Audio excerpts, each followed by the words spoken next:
some point in the life of your security system, you may have to replace the batteries in your window contacts. Your window contact is equipped with a low battery technology that will send a low battery signal to your keypad to alert you before the battery gets too low. Be sure to contact us about putting your system on test before replacing your batteries. Insert a small screwdriver into the notches on the side of the window contact and gently lift to remove the cover. Remove the old battery and replace it with a fresh one. Be sure to insert the battery in the correct orientation.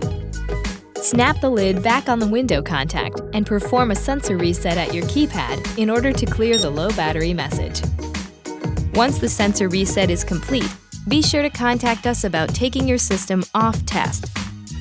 Window contacts use 3-volt lithium batteries CR2430, which can be purchased at any electronics retailer or directly from us.